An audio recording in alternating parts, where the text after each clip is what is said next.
Gift Ostallos Siziba anozikanwa kuti is a change maker munyika yeZimbabwe, ogwadzawa nechitiko chirikuitika kuMozambique pamwechete nenyika yeZimbabwe, patiri kuona kuti abuse yemahuman rights it is continuing, haisi kudzokera kumashure. Sanamba mashoko atinoona kuti aiwa Gift Ostallos Siziba anouya achishungurudzika achimanikidzika, tondobva wasubscribe like wataona the bell icon.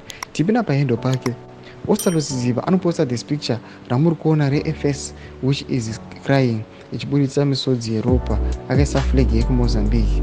Panapa anoyanyora achiti pray for Mozambique, uye anyora achiti progressive forces in Africa must unite and save the future from the suffocating grip of the status quo. Ndo mashoko anoita kwa panapa na Ostallos Siziba uposta this picture ramuri kuona re-crying so achiti aiwa ma-forces emu Africa they must all rise up vanorwira masouls ari munyika yeMozambique ari kuchema. Tikuona kuti aiwa Mozambique iri kugwadziwa kuti aiwa why is it democracy iri kuvajamba, vachiona imwe neighboring country yavo Botswana aiwa ichiprogressa, tichiona maleaders achibvuma kudyiwa ma-elections vachikwanisa kustepa down vachiti aiwa vamwe vavotirwa nevanhu ngavapinde. Vari kugwadziwa nekuda kwokuti vanoona intervention aiwa yeSADC pama-electoral processes avo ichiuya ichihinda their progress and their success as a country.